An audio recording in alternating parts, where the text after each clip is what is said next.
Ubuntu 17.10 Artful Aardvark is the latest release of the hugely popular Ubuntu Linux distribution. 6 months of frenzied development have delivered what is one of the most dramatic updates in Ubuntu's recent history. So naturally, we couldn't resist grabbing a copy, sticking it on the nearest available USB, and exploring the changes at hand. The first thing you'll notice is that the Unity desktop is gone. In its place is a custom version of the latest GNOME shell desktop. Broadly speaking, this looks and acts a lot like Unity. The horizontal bar running across the top of the screen houses compact application menus. A combined clock, calendar, and message tray applet helps keep you organized.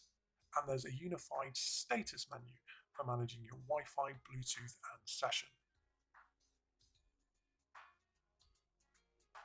On the left of the screen, in place of the Unity launcher, you'll find the brand new Ubuntu dock. This works exactly as you'd expect. You can manage your open and running application windows, as well as quickly launch applications that you've pinned to the dock. Some applications, including Thunderbird and Firefox, can display on-dock progress counters and unread counts. Ubuntu 17.10 retains its dark ambience theme, but there are some visual niceties on offer, including new window animations and dynamic transparency when moving windows near the dock or top bar.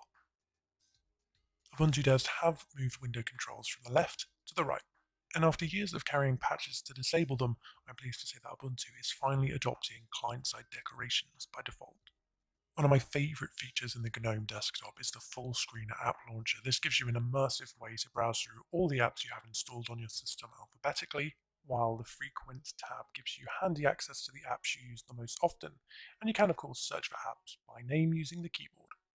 A gentle tap of your super key will take you to the Activities overlay. From here you can manage all your running applications and windows, as well as make use of dynamic workspaces. Along with the HUD and global menus, the Ubuntu Sound menu is no more, but you can still control music playback on your desktop using the new sound controller in the message tray. It works with a chorus of apps including Rhythmbox, Spotify, and Clementine. No update to Ubuntu would be worth its salt if it didn't include the latest versions of core apps like Firefox, LibreOffice, and Shotwell. And if you're a fan of the default music player Rhythmbox, I'm sure you'll appreciate its streamlined new look.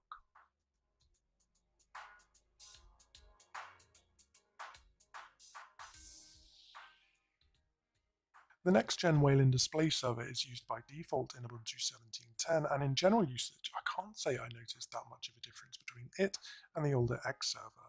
But if you're a gamer, use NVIDIA hardware, or rely on some remote screen sharing tools, you may encounter some issues or be unable to use Wayland at all.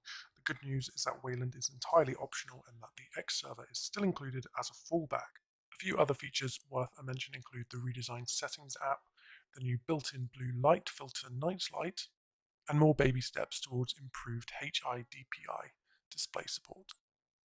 In summary, Ubuntu 17.10 is one huge update.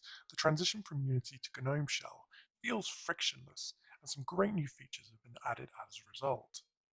Ahead of next year's long-term support release, Ubuntu 17.10 offers more than enough to be well worth upgrading to.